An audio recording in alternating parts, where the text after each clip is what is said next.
হযরত সুলাইমান জাসুলি রাহমাতুল্লাহি আলাইহি ডেকে বললেন, দুনিয়ার মানুষে আমি ঘরের মধ্যে টুকা দিয়ে বললাম, কি আসো, পানি দাও, অজু করব, নামাজ আদায় করব। মায়েরা ভালো করে শুনেন, আমরা দেশের মহিলার তো খালি স্টার জলসার পাগল। আর স্বামী যদি বিদেশ থাকে, বিদেশ থেকে টাকা আসতে দেরি হয়, মার্কেটে দৌড়াই যেতে দেরি হয় না,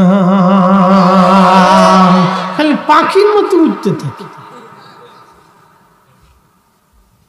পাখির মতো উড়ে দিচ্ছে। এই তো পাশে কুষ্টিয়া ইউনিভার্সিটি, মনে কিছু নেবেন না, আমার দেশের ছেলে মেয়েদেরকে আমরা পড়তে দেই ভালো স্টুডেন্ট হওয়ার জন্য। আমার ছেলেরা মেয়েরা বড় ইউনিভার্সিটিতে পড়বে মানুষের মতো মানুষ হওয়ার জন্য। কথা বলেন ঠিক কিনা? আমরা চাই ছেলেরা মানুষের মতো মানুষ হোক, কিন্তু কয়জন মানুষের মতো মানুষ হয় বলেন তো? হযরত সুলাইমান জাসুলি বলেন, আমি ঘরের দরজা খুললো না, সারা শব্দ পাইলাম না। আমি ঘরের দরজা থেকে দৌড়াইয়া জঙ্গলের দিকে আরেকটু দৌড় দিয়া দেখি একটা কুয়া দেখা গেল। চিন্তা করলাম, পাইছি, কুয়া যেহেতু আছে পানিও আছে। কুয়ার পাশে দৌড়ায় যেয়ে দেখলাম পানি আছে, কিন্তু পানি উঠানোর মতো কোনো ব্যবস্থা নাই। কিভাবে পানি উঠাইব? চিন্তা পেরেশানি আমাকে জেগে বসলো। সুলাইমান জাসুলি রাহমাতুল্লাহি আলাইহি বলেন, দুনিয়ার মানুষে পানি কেমনে উঠাইব? দড়িও নাই, মশকও নাই। আমি সারা এলাকা তন্ন তন্ন করে তালাশ করে দেখলাম, তন্ন তন্ন করে খুঁজে দেখলাম, একটু দড়িও নাই, মশকও নাই। কিভাবে পানি উঠাই? আমি পেরেশান হয়ে গেলাম। আমি এমন সময় লক্ষ্য করলাম, একটা আফ্রিকান ছোট্ট মেয়ে কুয়ার অদূরে দাঁড়ায় দাঁড়ায় আমার দিকে তাকায় তাকায় মুস্কি মুস্কি হাসে। এ মা, এ বোনেরা, বাজান সুলাইমান জাসুলি রাহমাতুল্লাহি আলাইহি বলতেছেন, দুনিয়ার মানুষে আমি দেখলাম একটা মেয়ে মুস্কি মুস্কি মুস্কি মুস্কি হাসে। জিজ্ঞেস করলাম, এ বালিকা, কি জন্য তুমি হাসো? মেয়েটা ডেকে বলল, হুজুর আপনার পরিচয় কি? বলে, আমার নাম মুহাম্মদ ইবনে সুলাইমান জাসুলি, আমি যমুনার মুহাদ্দিস, হাদিস পড়াই মানুষকে। মেয়েটা ডেকে বলল, হুজুর হাদিস পড়ান, অনেক বড় আলেম আপনি। হুজুর একটা কথা বলি, মনে কিছু নিবেন না, বলো মা তুমি কি বলতে চাও? মেয়েটা বলল, হুজুর দরিয়ার মশক ছাড়া কি কুয়ার নিচ থেকে পানি উঠানো যায় না? সুলাইমান জাসুলি বললেন, মা বলো কি? দরিয়ার মশক ছাড়া কুয়ার ভিতর থেকে কেমনে পানি উঠাবো রে মা? এটা কি করে সম্ভব? দরিয়ার বালতি ছাড়া কিভাবে পানি উঠাইব রে মা?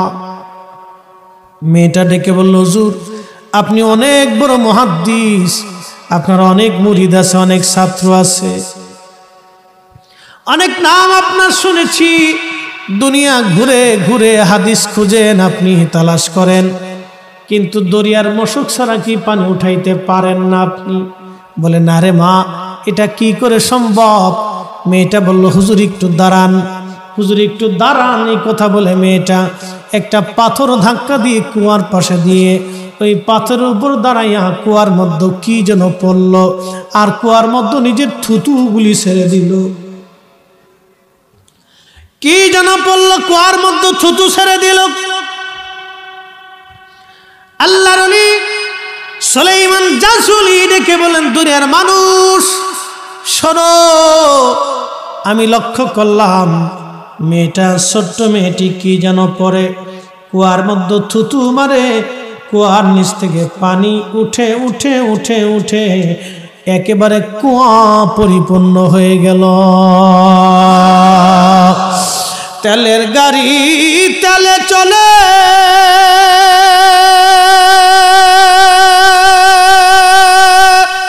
হাওয়ার গাড়ি হাওয়ায় চলে, বিনা তেল গেলে চালাই গাড়ি নবী সুলাইমান। আমরা সেই মুসলমান, আমরা সেই মুসলমান। ও মা বোনেরা রে, খুবই মনোযোগ দিয়ে শোনেন। একটা ছোট্ট মেয়ে কি করলো, তার থুতুর ওই পানির মধ্যে ছেড়ে দেওয়ার সঙ্গে সঙ্গে পানি উঠে উঠে কুয়া ভরে গেল। সুলাইমান জাজুলি বলেন, আমি আশ্চর্য হলাম, হাই হাই, এমন দৃশ্য জীবনেও তো কোনোদিন আমি দেখি নাই। কি হলো রে, এত বছর ধরে হাদিস পড়াইলাম, কিন্তু এই মর্তবা তো আমার কোনোদিন হয় নাই। মেয়েটাকে চলে গেল দৌড়াইয়া ঘরের ভিতরে। উনি অজু করলেন, নামাজ পড়লেন। নামাজ শেষ করে ঘরের দরজার পাশে দাঁড়াইয়া দাঁড়াইয়া ডাকে, ও মা দরজা খোলো গো মা, দরজা খোলো। এ মা দরজা খোলো। কে গো তুমি মা? কুয়ার নিচ থেকে পানি উঠাইয়া কুয়া ভরিয়া নামাজ পড়াইলা। আমি এত বছর ধরে হাদিস পড়াইলাম, এই মর্তবা আমার তো হলো না। তুমি কি পড়লা? কোন আমলের বদৌলতে কুয়ার নিচ থেকে পানি উঠাইয়া থুতু মারিয়া পানি উঠাইলা রে মা? বলবা কি? প্রশ্ন রাখবেন মুফতি ফরিদি সাহেব। এই ঘটনা কোথায় পাইলেন? সুলাইমান জাজুলি নিজের কিতাব দালাইলুল খায়রাতের মুকদ্দমার ভিতরে নিজে লিখে গেছে। মারহাবা কোন? উনি ওনার নিজের কিতাবের মুকদ্দমাতে নিজে লিখে গেছে। ও মানুষ, আমার জীবনে একটা ঘটনা আমার জীবনকে পরিবর্তন করে দিয়েছে, আমাকে আশিক রসুল বানিয়েছে। হা হা, তারা কত বড় আশিক রসুল ছিলেন। ওনার ইন্তেকাল হয়ে যাওয়ার 70 বছর পরেও ওনার কবরে ওনার শরীর পচে নাই। আসতে কেন, জোরে বলেন। মানুষ মরে যাওয়ার 24 ঘন্টা পরে তার শরীরের ভিতরে পোকা লাগে, পায়খানা রাস্তা দিয়ে একটা পোকা আসে। আহা, হযরতে সুলাইমান জাজুলির বাকি কথা পরে বলি, যেহেতু ইন্তেকালের কথা চলে আসছে, উনি ইন্তেকাল হয়ে গেল, দাফন করা হলো নাকি 70 বছর পরে এ আল্লাহর ওলিকে কবর থেকে উঠানো হলো। ওনার দেশের রাজা চিন্তা করলেন, এত বড় আলেম আমার জমিনে থাকবে, অন্য দেশে না। ওনার দেশে নেওয়ার জন্য উনি ওই দেশের রাজার সাথে যোগাযোগ করে, রাজার মাধ্যমে উলামায়ে কেরাম ফতোয়া দিয়ে সুলাইমান জাজুলিকে আনার জন্য কবর খুঁড়ে কবরের ভিতর থেকে মাটি সরাইয়া, যখন মাটি সরাইলো দেখা গেল 70 বছর আগে হযরত সুলাইমান জাজুলি রাহমাতুল্লাহি আলাইহিকে যেমনে দাফন করা হয়েছে 70 বছর পরে ওইভাবেই রয়ে গেছে। একটা পশমের পশমও পর্যন্ত খসে পড়ে যায় নাই, কাফনের কাপড় পর্যন্ত নষ্ট হয় না। হাজারে বলেন তো আল্লাহু আকবার। ইন্নাল্লাযীনা আমানু ওয়া আমিলুস সালিহাতি উলাইকা হুম খায়রুল বারিয়া। নিশ্চয় তোমরা যারা ঈমান আনছো, ঈমান অনুযায়ী তোমরা যারা মুত্তাকি হয়েছো, আল্লাহওয়ালা হয়েছো, আমি আল্লাহর ওলি হয়েছো, উলাইকা হুম, কোরআন বলে উলাইকা হুম খায়রুল বারিয়া। তোমরা সৃষ্টির মধ্যে তোমরা সেরা, সৃষ্টির মধ্যে তোমরা সেরা। আল্লাহ বলেন, আলা ইন্না আউলিয়া আল্লাহি লা খাউফ, নিশ্চয় আমার ওলি যারা তাদের ভয় নাই, ওয়ালা হুম ইয়াহজানুন, তাদের চিন্তাও নাই। জোরে বলেন মারহাবা। কে বলছে? না আমার কথা। আল্লাহ বলছে সাবধান, লা খাউফ, কোনো ভয়ও নেই, ওয়ালা হুম ইয়াহজানুন, কোনো চিন্তাও নেই। কত দামি কথা, চিন্তা করেন তো। ওলি হলে কি দাম, চিন্তা করেন তো, কি দাম। কোনো ভয়, চিন্তা মুক্ত থাকে। 70 বছর পর্যন্ত একজন মানুষ কবরের ভিতরে মাটির নিচে একটা পাথর যদি রাখেন তো পাথর নষ্ট হয়ে যায়। একটা লোহাও যদি রাখেন 70 বছর পরে লোহা নষ্ট হয়ে যায়। একটা মানুষ 70 বছর পর্যন্ত কবরের ভিতরে একটা পশম পর্যন্ত খসে যায় নাই, হাতের আর্দ্রতা নষ্ট হয় নাই, ত্বক নষ্ট হয় নাই, ব্লাড সার্কুলেশন রক্ত সঞ্চালন তখনও চলতেছে। বিজ্ঞান বলে মানুষ মরে যাওয়ার 24 ঘন্টা পরে পায়খানার রাস্তা দিয়ে একটা পোকা বের হয়। এই পোকাটা বের হয়ে তামাম শরীরে ছড়িয়ে যায়, দেখা যায় না এই পোকাটা। মানব শরীরের সমস্ত জায়গায় পোকাটা ছড়ায় যায়, দুর্গন্ধ ছড়াইতে থাকে। তখন মানুষ বলে, তাড়াতাড়ি সরাও, তাকে কবরে দিয়ে দাও, দুর্গন্ধ থাকা যাবে না, প্রাণের বিবি জুদা হয়ে যাবে, সন্তান তাড়াতাড়ি কবর দিয়ে দিবে। কত কঠিন জীবন, কত কঠিন। যে সন্তানের জন্য সূর্যের তাপ উপেক্ষা করলে, যে বিবির জন্য শীতের রাত উপেক্ষা করলে, যে জীবনের জন্য বাড়ি গাড়ির জন্য মারামারি পারাপারি ঝগড়া ফাসাদ করলেন, আজকে জমিদারি বাড়ি সমাজ আপনাকে কবরে দিয়ে দিচ্ছে। শরীরে দুর্গন্ধ, সন্তান পর্যন্ত জুদা হয়ে গেল, প্রাণের বিবি জুদা হলো। ও নবীর উম্মত, তাহার জীবন কি কঠিন, জীবন বড় কঠিন, কঠিন বাস্তবতা। নবী বলেন, আয়েশা রে, তুমি কি জানো মানুষের জীবনের কঠিন সময় কখন? আম্মা জান আয়েশা বলেন, ইয়া নবী আল্লাহি, আল্লাহু ওয়া রাসূলুহু আলাম, আল্লাহ জানে এবং তার নবী ভালো জানে। আল্লাহ জানে, নবী জানে। নবীজি কেঁদে কেঁদে বলে, আয়েশা রে, মানুষের ইন্তেকালের সময় যখন তার পাশে মানুষ থাকে, আজরাইল আলাইহিস সালাম আসে বদকারের জান কবজ করার জন্য, গুনাহগারের জান কবজ করার জন্য আজরাইল আসে বিকট চেহারা নিয়ে। তখন তার জিহ্বা বের হয়ে আসতে চায়, চোখ বড় বড় হয়ে যায়, ছটফট করতে থাকে। আহা, এই কঠিন দৃশ্য দেখে দুনিয়ার চারপাশের মানুষগুলি তার কোনো উপকার করতে পারে না। রুহুটা সামাম শরীরের বিভিন্ন জায়গায় দৌড়াইতে থাকে পালানোর জন্য। আহা, সেই দিন আজরাইল বলে, আর পালানোর কোনো সুযোগ নাই। হে আত্মা, তুই তাড়াতাড়ি বের হয়ে আয়।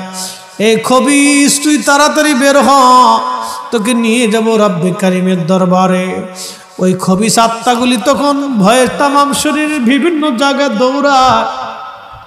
কিন্তু নেককার আত্মা হলে আল্লাহর আজরাইল ডাক দে বলিয়া, আইয়াতুহান নাফসুল মুতমাইন্না তুরজিই ইলা রাব্বিকি রাদিয়াতাম মারদিয়া ফাদখুলি ফি ইবাদি ওয়াদখুলি জান্নাতি। এ প্রশান্ত আত্মা, তুমি সারা জীবন আল্লাহর গোলামি করছো, নবীর গোলামি করছো, তুমি বের হয়ে আসো আল্লাহর দিকে, তুমি আল্লাহর সন্তুষ্টির দিকে চলো। যেখানে আল্লাহর ওলিরা, আল্লাহর বান্দারা, আল্লাহর প্রিয় বাজনরা, আল্লাহর জান্নাতীরা থাকে, তুমি ওই জান্নাতে চলো। একবার জোরে বলা যাবে কি মারহাবা? আহা, কি চমৎকার! তার কবর আল্লাহ রওজা বানায় দেয়। কবর কি বানায়? ইন্নামাল কবরু রাউযাতুম মিন রিয়াজিল জান্নাহ। নবী বলেন, কারো কবর রওজা হবে, কারো কবর রওজা হবে, জান্নাতের বাগান হবে। আল্লাহ বলেন, ওয়াল্লাযীনা আমানু ওয়া আমিলুস সালিহাতি ফি রাউযাতিল জান্নাহ। আমার ওলিরা, আমার বন্ধুরা, আমার প্রিয়জনেরা যখন নেক আমল করবে, সহিহ ঈমান আকীদার উপরে থাকবে, আল্লাহ পাক বলেন, ফি রাউযাতিল জান্নাহ, আমি তার কবর রওজা বানায় দিব, জান্নাতের বাগান বানায় দিব। একবার জোরে বলা যাবে কি মারহাবা? আচ্ছা বলেন তো, উম্মতের কবর যদি রওজা হয়, তো নবীর কবর কি? উম্মতের কবর যদি রওজা হয়, তো নবীর কবর কি? নবীর কবর যে রওজা, এতে কোনো সন্দেহ আছে? যে সন্দেহ করবে তার ঈমান থাকবে? ওর সাথে সাথে বেঈমান। বেঈমান হওয়ার জন্য বেশি দূরে যাওয়া লাগবে না, এতটুকুনি যথেষ্ট। বলে নবীর কবর রওজা বলা যায় না, এক কথায় শেষ। তাহলে কোরআনের অনেক আয়াত মিথ্যা হবে। কথা বলেন ঠিক কিনা? কোরআনের অনেক আয়াত মিথ্যা হবে। প্রিয় নবীজি বলতেছেন, আয়েশা, মানুষের জীবনের বড় কঠিন সময় তখন যখন তাকে জান কবজ করে নিয়ে যাওয়া হলো। জান কবজ করো কঠিন। নবীজি বলে, আয়েশা রে শোনো, একটা উটকে যদি জীবন্ত অবস্থায় চামড়া ছিলানো হয়, একটা উট জীবন্ত অবস্থায় চামড়া ছিলাইলে যত কষ্ট হয়, এই উটটাকে যদি 100 বার জীবন্ত হালতে চামড়া ছেলানো হয়। নবীজি বলতেছেন, উম্মত, 100 বার চামড়া ছিলাইলে যেরকম কষ্ট, গুনাহগারের মরণটা তার চাইতেও বেশি কষ্ট। আয়েশা রে শোনো, ইমানদার যখন মারা যাবে, মায়ের কোলের মধ্যে একটা সন্তান মায়ের দুগ্ধ পান করতে করতে যেমন করে ঘুমায়,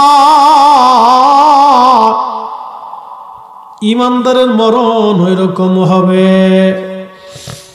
আয়েশা রে, তুমি কি জানো মানুষের জীবনের কঠিন সময় কখন? আম্মা জানাই সে বলেন, আল্লাহ এবং তার নবী ভালো জানেন। নবীজি বলেন, তাকে কবরের দিকে নিয়ে যাওয়া হবে, কিন্তু কবরের ঘর জাহান্নামের টুকরা। আল কবরু হুফারুম মিন হুফারাতিন নার, কারো কবরটা জাহান্নামের টুকরা হয়ে যাবে। আম্মা জানাই আয়েশাকে নবী বলেন, আয়েশা রে, ওই সময় বড় কঠিন। ওই রুহটা কাঁদতে থাকে আর বলে, সন্তান, আমাকে আরো পরে না, আমি বড় কষ্টে আছি, আমার কবরটা জাহান্নামের টুকরা হয়ে গেছে। সন্তান রে, তোদের জন্য সুদ খাইছিলাম, ঘুষ খাইছিলাম, হারাম খাইছিলাম, তোদের জন্য মানুষের ক্ষতি করছিলাম, তোদের জন্য অন্যের হক নষ্ট করেছি, তোদের জন্য কত কষ্ট করে জমি জমা বাড়ি গাড়ি রাখছি, আমাকে কবরে দিও না, তোমরা আমাকে রেখে দাও।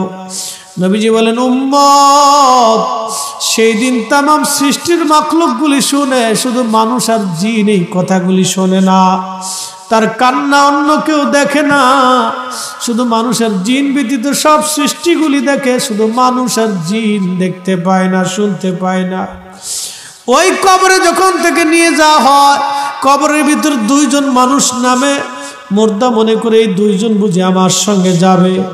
আম্মা জানকে নবী বলেন, আয়েশা রে, তুমি জানো, যখন এই কবরের দেশ থেকে 2 জন চলে আসে, তখন এই কবরের বাসিন্দা কাঁদতে দেখে আর বলে, সন্তানরা ছেড়ে দিলি, গ্রামবাসী ভুলে গেলি, আমি কঠিন কবরে একা কেমনে থাকবো। ও নবীর উম্মত, ওই কবরে সন্তান যাবে না, বিবি যাবে না, ছেলে যাবে না, মেয়ে যাবে না, কেউ যাবে না। তাহলে কবরে কে যাবে? আপনাকে কবরে একজন দেখতে আসবে, তিনি রাহমাতুল লিল আলামিন। দেখতে আসবে, আমার উম্মত কেমন আছে আমি দেখে আসি। যদি উম্মত নেককার হয়, উম্মতকে দেখার জন্য নবী আসবে। ওই কবরে যিনি আপনার আপন, এই যে এলাকার, এই আপনার ইসলামিক ইউনিভার্সিটি থানায় কুষ্টিয়াতে বহু মানুষ কবরে চলে গেছে। এই থানায় গ্রামের বহু মানুষ কবরে চলে গেল, কোনোদিন আর তারা ফিরে আসে নাই, আর কোনোদিন তারা ফিরে আসবে না। বাজান, আহারে, কবরের এই এলাকার গোরস্থানে কত মা, কত বাবা কবর দেশে ঘুমায়, কত ছেলেরা গোরস্থানের পাশ দিয়ে হেঁটে যায়, কিন্তু বাবা মার জন্য একটু দোয়া করার সময় পায় না, বাবা মার জন্য একটু দোয়া করার সুযোগ তাদের জীবনে আসে না। ভুলে গেছে বাবা মার জন্য কথাগুলি, কবর জিয়ারত ভুলে গেছে। এখন তো আবার নতুন নতুন ফতোয়া হয়, কবরের পাশে যায় শুধু সালাম দিয়ে চলে যাবেন, আর কিচ্ছু করা লাগবে না। সালামের পরিবর্তে যা বলবেন সব বেদাত হয়ে যাবে। হায় হায়, নবীর দুশ্মন চারপাশ দিয়ে ভরা। একই তো মানুষ কবর জিয়ারত ভুলে গেছে, দুয়াই করে না, তারপরে যদি এই ফতোয়া পায় আরো বাদ দিয়ে দিবে। কথা বলেন ঠিক কিনা? আল্লাহর নবী কবরের পাশে দাঁড়ায় হাত তুললেন। আল্লাহর নবী হযরত সাহাবী আব্দুল্লাহ জুলবাজাদাইনের কবর দেওয়ার পরে নবীজি দাঁড়ায় হাত তুললেন। সাহাবীরা হাত তুলে নবী বললেন, আল্লাহ, আমি আব্দুল্লাহ জুলবাজাদাইনের উপরে খুশি, তুমি আমার আব্দুল্লাহর উপরে খুশি হয়ে যাও, আমি নবী রাজি, তুমি আল্লাহ রাজি হয়ে যাও। হযরতে ইমাম নববী রিয়াজুস সালিহিন একটা হাদিসের কিতাব লেখছে, এই কিতাবের ভিতরে একটা বাব করেছেন আদ-দুআউ লিল মাইয়িত বাদা দফানিহি, মানুষের দফনের পরে দোয়া। হযরত উসমান গনি জিন্নুরাইন থেকে একটা হাদিস এনেছেন, আল্লাহর নবী একজন সাহাবীর কবর দেওয়ার পরে নবীজি বলেন, সাহাবীরা ইস্তাগফিরু লিআখিকুম, তোমরা তোমার ভাইয়ের জন্য ইস্তিগফার করো, তোমরা ভাইয়ের জন্য দোয়া করতে থাকো। সাহাবীরা বলেন, ইয়া নবী আল্লাহ, আমরা তো জানাজা পড়ছি। নবীজি বললেন, তারপরেও ইস্তিগফার করো, কেননা কিছুক্ষণ পরে তোমার ভাইয়ের কবরে মুনকার নেকির আসবে, প্রশ্ন করা হবে। এই মুনকার নেকিরের প্রশ্নের জবাব যদি সহজ হয়, সেই জন্য তোমার ভাইয়ের ইস্তিগফার তুমি করতে থাকো, দোয়া করতে থাকো। একবার জোরে বলা যাবে সুবহানাল্লাহ? কবরে দোয়া হবে? হ্যাঁ, জোরে বলেন হবে? এই অনুমতি আমার না নবীর? নবীর অনুমতি বেদাত না ইবাদত? ইবাদত। এই ইবাদত এটা আপনাকে বন্ধ করে দিবে না, এটা বেদাত। শুধু সালাম দিয়ে চলে আসবে। আজাজিল, মিস্টার আজাজিল দেখলে সুন্দর চেহারা দেখবে, একবার আন্তর্জাতিক খ্যাতি সম্পূর্ণ আজাজিল। কবর যে কত কঠিন, আহা কত ভয়াবহ মানুষের জীবনে। জানেন, আল্লাহ ইমাম জালালউদ্দিন আসসুয়ুতি একটা কিতাব লিখছে, আল হাবিলুল ফতোয়া, মিসকিনের ঘরে আছে। আল মুজাল্লাদুস সানির ভিতরে একটা বাব লিখেছেন, তুলউস সুরিয়া বিইজহারি মা কানা খাফিয়া। ও কিতাব পড়ে না, বুঝবি কি ছাতা। এই কিতাবের ভিতরে, রিসালার ভিতরে তিনি একটা হাদিস লিখেছেন। ইমাম ইবনে হাম্বল রাহিমাহুল্লাহ কিতাবুজ জুহুদ লিখেছেন, 6 লক্ষ হাদিসের হাফেজ ছিলেন ইমাম আহমদ ইবনে হাম্বল। কিতাবুজ জুহুদের মধ্যে বিশুদ্ধ সনদে একটা হাদিস আনছেন, নবীর উম্মত তো 70 জন সাহাবীর একজন ছাত্র ছিল ইমাম তাউস রাহমাতুল্লাহ আলাইহি। তিনি একটা হাদিস বলতেছেন আমি 70 জন সাহাবী থেকে হাদিস শুনেছি, 70 জন সাহাবী থেকে আমি দ্বীন শিখেছি। শোনেন, তিনি বলতেছেন যে আমাদের জমানাতে মানুষ যখন মারা যাইতো, তখন আমরা জানতাম, সাহাবায়ে কেরাম থেকে আমরা শিখতাম যে মানুষের ইন্তেকালের পরে 7 দিন এবং 40 দিন পর্যন্ত সে কবরের মধ্যে পেরেশানির মধ্যে কাটায়, দোদুল্যমান থাকে, খুব পেরেশানির মধ্যে সে কবরের মধ্যে কাটায়। আমরা তার এই পেরেশানিকে দূর করার জন্য ইস্তাহিবুনা আইয়ুতইমু তিলকাল আইয়াম, এই 7 দিন এবং 40 দিনের দিন আমরা মানুষকে ভালো মন্দ খাওয়াইয়া দাবাত করে মরহুমের জন্য দোয়া করাইতাম। আরো জোরে বলেন না সুবহানাল্লাহ? 70 জন সাহাবীর ছাত্র, তিনি বলতেছেন 70 জন সাহাবীর ছাত্র। কুষ্টিয়া ইউনিভার্সিটি ইসলামিক ইউনিভার্সিটি কেন, পৃথিবীর সব ইউনিভার্সিটি যদি এক পাল্লায় দেন আর ওনার জুতা যদি আর এক পাল্লায় দেন, ওনার জুতার ওজনের সমান হবে।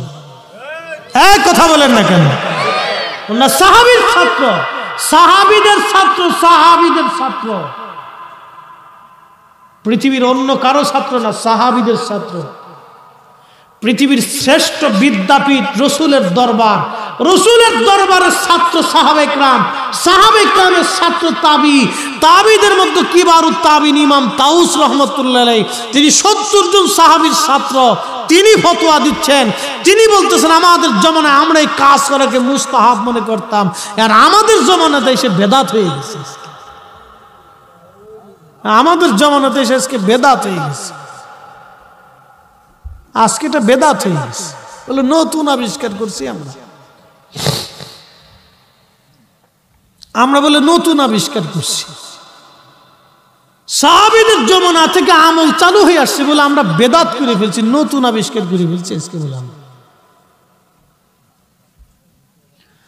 ও নবীর উম্মত, এই জন্য মরহুম মাইয়িতদের জন্য দোয়া করবেন, বেশি পরিমাণে করবেন। যদি সম্ভব হয় প্রত্যেক ফজরের নামাজের পরে কবর জিয়ারতে যাবেন, যদি সম্ভব না হয় প্রত্যেক জুমার দিনে একবার যাবেন।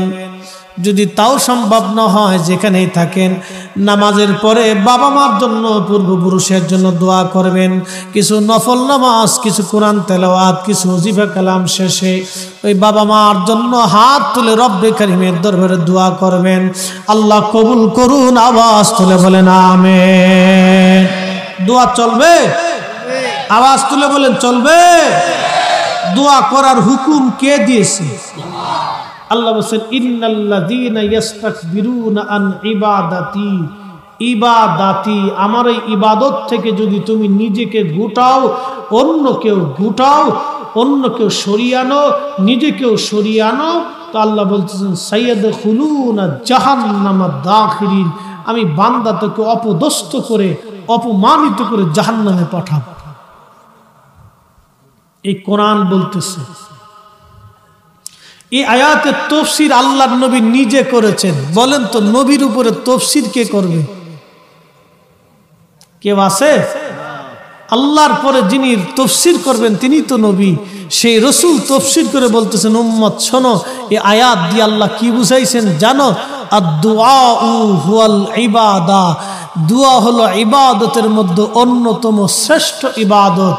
দোয়া হলো ইবাদতের মধ্যে অন্যতম শ্রেষ্ঠ ইবাদত। দোয়া হলো ইবাদতের মধ্যে অন্যতম শ্রেষ্ঠ ইবাদত। এই ইবাদত থেকে যদি তুমি নিজেকে সরাও, অন্য কেউ সরাও, সাইয়াদখুলুনা জাহান্নামা দাখিরিন। কোরআন বলতেছে, আমি বলিনি। এবার যদি কোরআনের সাথে ঝগড়া করতে চান তো করবেন, যদি মন চায় উল্টাবেন তো উল্টান। কত বড় হুজুর তো দেখারই দরকার, উল্টাবেন তো উল্টান। পৃথিবীর সব ফয়সালা এক পাশে, কোরআনের ফয়সালা অন্য পাশে। কথা বলেন ঠিক কিনা? একবারে সুদা সপ্তাহ সাইয়াদখুলুনা জাহান্নামা দাখিরিন। শয়তানের সাথে আল্লাহর চ্যালেঞ্জ।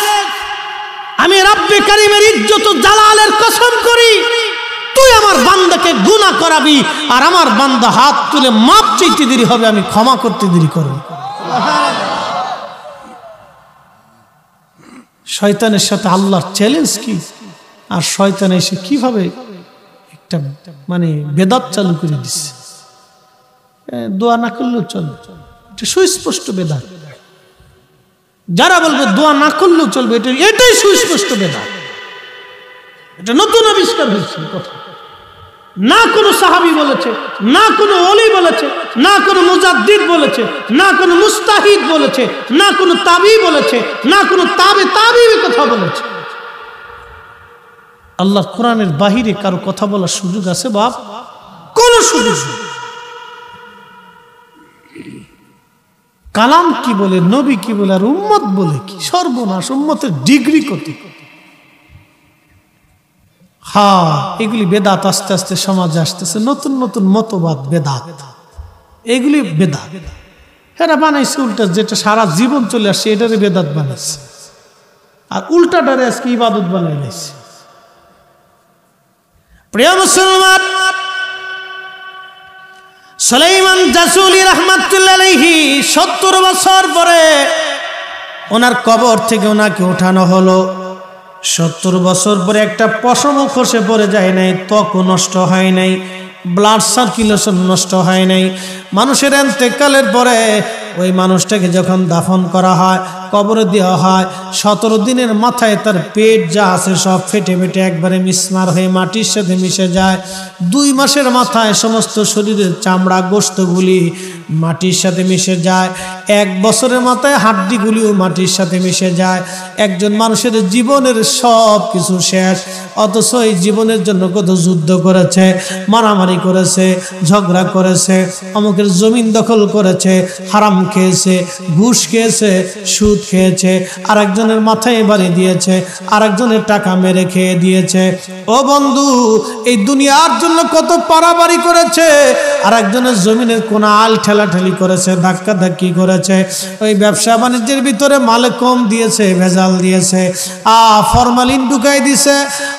দুনিয়ার জন্য একজন মানুষ কতই না কিছু করলো, কতই না কিছু করলো। আহারে, সে কবরে চলে যাওয়ার মাত্র 2 মাসের মধ্যে তার মাটির সাথে সে তার দেহ মিশে গেল। একদিন মাটির ভিতরে হবে ঘর রে মনামা, কেন বাঁধো দালান ঘর। বন্ধু একদিন কবরেই তো চলে যাওয়া লাগবে, মাটির নিচে চলে যাব। কেন দালান ঘর আমরা বাঁধি আমরা জানি না, তারপরও বাঁধতেই হবে। সন্তানের জন্য রেখে যান, দুনিয়ার জন্য রেখে যান, নিষেধ নাই।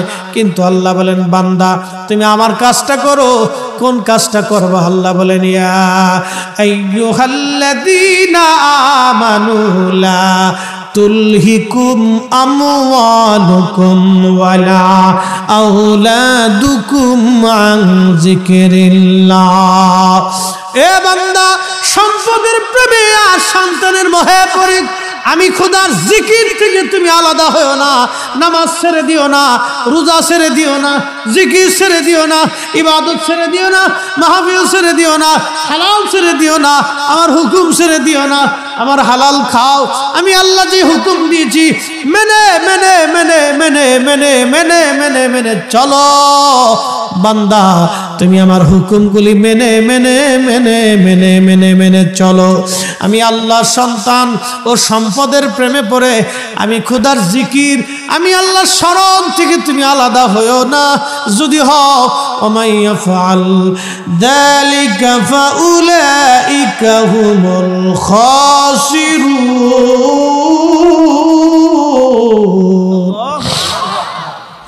আল্লাহ বলে তুমি ক্ষতিগ্রস্ত হবা, এমন ক্ষতি তোমার জীবনে হবে, এই ক্ষতি আর কোনোদিন তুমি পোষাইতে পারবা না। আহা, মানুষের জীবনে কত বড় সর্বনাশ হয়ে যাবে, কত বড় সর্বনাশ। সুলাইমান জাসুরি বলেন দুনিয়ার মানুষ ওই ঘরের দরজায় দ্বারা আমি ডাক দিলাম, ও মা বলো তো, বলো মা কোন আমলের বিনিময়ে কুয়ার নিচ থেকে পানি উঠাইলাম। ওই মেয়েটি বলল হুজুর আপনি চলে যান, দরজা খোলা যাবে না। বলে না মা দরজা খোলো, আমাকে একটু শিখাই দাও। বলতেছে না দরজা খোলা যাবে না। তখন সুলাইমান জাজুলি বললেন যে আমল দিয়ে তুমি কুয়ার নিচ থেকে পানি উঠাইলা, ও মা ওই আমলের সাহেবের দোহাই দিলাম, তুমি মেহেরবানি করে দরজা খুলে আমাকে একটু শিখাই দাও। মেয়েটা দরজা খুললো, বলল হুজুর এমন একজনের দোহাই দিয়েছেন, দরজা না খুলে পারলাম না। বলেন কি বলতে চান? বলে মা তুমি আমলটা কোথায় শিখেছো? বলে প্রত্যেক দিন আমি আমার মার কোলে থেকে থেকে আমল শিখেছি। বলে আমলটা কি? বললো আমলটা অন্য কিছুই না, সে আমলটা হলো আমার নবীর দেওয়া দুরুদ শরীফ। জোরে বলেন মারহাবা। কোন আমল? জোরে কোন? হ্যাঁ দাম কত দেখেন তো, কিন্তু হেলাই হেলাই তো ছেড়ে দিচ্ছেন। বেদাতের বিরাট বড় ডর দেখাই দিচ্ছে, আপনি একবারে ডর দেখাই দিচ্ছে, খুব ডর দেখাই দিয়ে দিচ্ছে, একবারে ছেড়ে দিচ্ছে। আজাজিল কত কোয়ালিটির আজাজিল দেশে জন্ম নিচ্ছে আল্লাহ জানে। হযরত সুলাইমান জাসুরি বললেন মা কোন দুরুদ বলবা কি?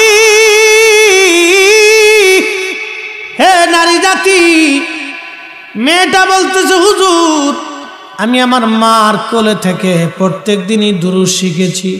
আমার মা এই দুরুদ শরীফ প্রত্যেক দিন রাত্রিবেলা এশার নামাজের পরে 300 বার, ফজরের নামাজের পরে 300 বার না পড়ে মা কাজে হাত দেয় না। যেমন মা তার তেমন মেয়ে। আমার দেশের মা এখন স্টার জলসা দেখে ফুলারে স্টার জলসা বানাই ফেলাইছে। কি কথা কন না কে? শহরে দেখবেন কিছু ফুলা পান এরকম হয়ে গেছে, অ্যাডনর্মাল হয়ে গেছে, যেখানে আপনি বেদার মতো বসে থাকে। বলে ভেদা হয়েছে কেন জানেন? মাঝে মধ্যে খবরে আমরা দেখি কেন ভেদা হয়েছে। এই মাই করতো কি, স্টার জলসা জি বাংলায় হাবিজাবি দেখার জন্য ছেলেরে ওই গেমে বসাই দিচ্ছে, ছোট্ট বাচ্চা ওর গেম দিয়ে দিচ্ছে। দিন ভরে গেম টিপতে টিপতে গেম হয়ে গেছে। হ্যাঁ এটা মোবাইল টিপতে টিপতে এই বাচ্চার জীবন শেষ হয়ে গেছে।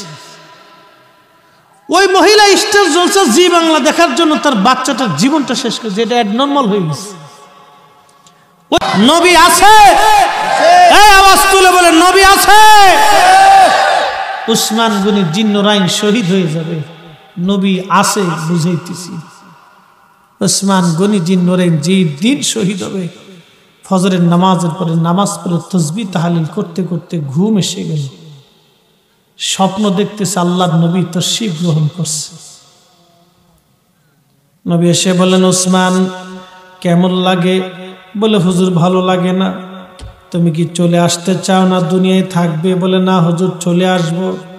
তাহলে মনে রাখো তুমি তো রোজা আছো। বলে, হ্যাঁ হুজুর আমি রোজা আছি। উসমান আজকে তুমি শহীদ হয়ে যাবা। তুমি শহীদ হয়ে যাওয়ার পরে জান্নাতের ভিতরে আমি নবী এবং তুমি উসমান একসঙ্গে ইফতার করব। সুবহানাল্লাহ। নবী আছে আছে তাহলে বলেন উসমানের এই স্বপ্ন মিথ্যা? বলেন কার কলিজে সাহস আছে দেখি একটু। আল্লাহ রাসূল বলছে, মান রাআনি ফিল মানামি ফাকাদ রাআল হক, রাওয়াহুল বুখারী কিতাবুর রুইয়া। নবী বলেন, আমাকে স্বপ্নে যদি কেউ দেখে তো বাস্তবে আমি নবী দেখছে। স্বপ্নে যদি কেউ আমি নবীকে দেখে তাহলে সে বাস্তবেই আমি নবী দেখছে, কারণ আমি নবী আসছি, ছবি আসি নাই। আমি নবী নিজে আসছি, ছবি আসি নাই। আমি নবী নিজে আসছি, আমি নবী আসছি, ছবি আসি। ফাকাদ রাআল হক, হক সত্যই আমি নবী আসছি, আমি নবী এসেছি।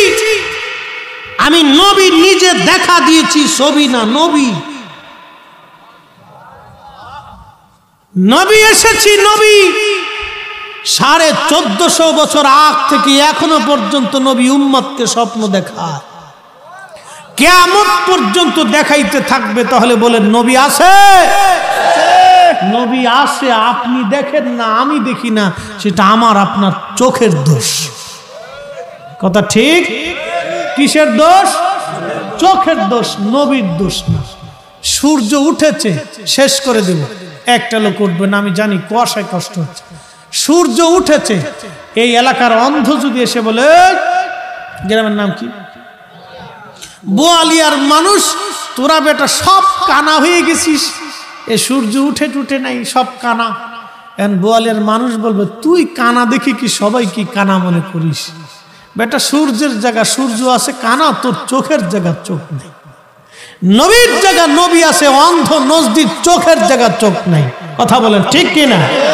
নবীর জায়গা নবী আছে, আমরা বিশ্বাস করি নবীর জায়গা নবী আছে। কথা বলেন ঠিক? এটা আমাদের একই। উসমান গনি জিন্নুরাইনকে নবী বললেন, তাহলে শোনো, জান্নাতে তুমি আর আমার সাথে এসে ইফতার করবে। উসমান গনির ঘুম ভেঙে গেল। বিবিকে বললেন, বিবি রে, তাড়াতাড়ি আমাকে গোসল, সময় হয়ে গেছে। বিবি কাঁদতেছে। স্বামী বলেন কি? বলে, হ্যাঁ, প্রিয় রসুলকে স্বপ্ন দেখেছি, নবী ডাকতেছে, কিছুক্ষণ পর শহীদ হব। নবী বলেছেন জান্নাতে নবীর সাথে ইফতার হবে একসাথে। গোসল হল। উসমান গনি জিন্নুরাইন কোরআন শরীফটা হাতে নিলেন। উসমান গনি জিন্নুরাইন এই কোরআনকে জমা করেছিলেন।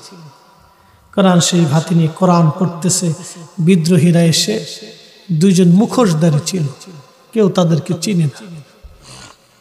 মুখোশ পরে এসে মসজিদের ভিতরে ঢুকে উসমান গনি জিন্নুরাইনের সামনে থেকে কোরআনকে লাথি মেরে ফেলে দিল। বাপ, আহ! যিনি কোরআন জমা করেছিলেন তার সামনে থেকে কোরআন লাথি মেরে ফেলে দেওয়া হলো। বাবা, কোনো কাফের করেন, এটা মুসলমান নামধারীরাই করেছে। অন্তরে তাজিম থাকতে হবে, রসুলের মোহাব্বত থাকতে হবে। কথা বলেন ঠিক? উসমান গনি জিন্নুরাইনকে উপর্যুপরি তলোয়ারের আঘাত করতে লাগলো। শহীদ হয়ে মাটিতে লুটিয়ে পড়লেন। খোদার ঘর মসজিদে তিনি জান্নাতে চলে গেলেন। খোদার ঘরে মসজিদে উসমানের মতো একজন সাহাবী, নবী, যার চরিত্র ভালোবাসায় তার দুইটা নূর কন্যাকে তার সাথে শাদী দিয়েছিলেন, তার জামাতাকে মসজিদের ভিতরে হত্যা করা হয়েছিল। কোনো কাফের করে নাই, মুসলমানরাই করেছে।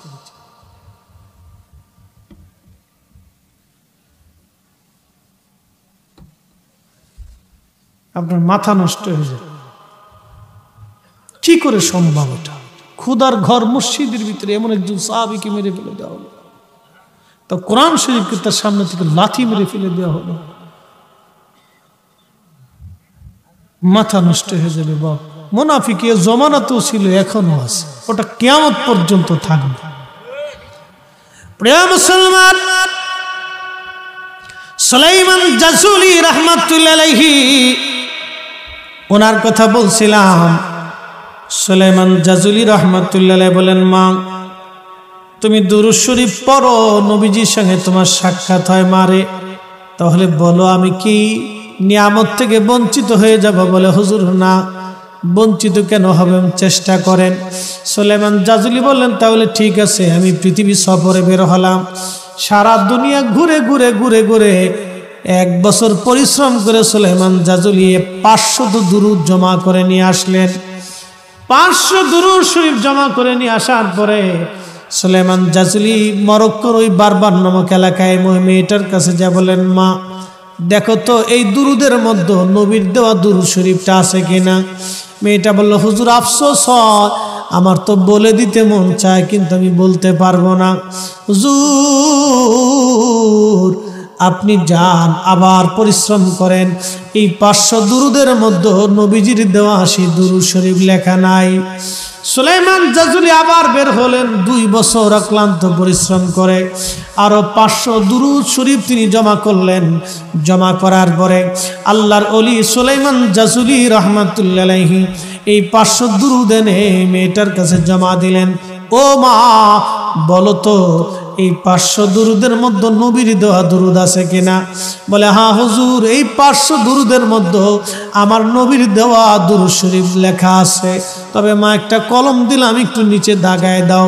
বলে, হুজুর ক্ষমা করবেন, আমার নবীজি নিষেধ করেছেন, আপনাকে এই দুরুদ আমি দিতে পারবো না, হুজুর মাফ করে দেন।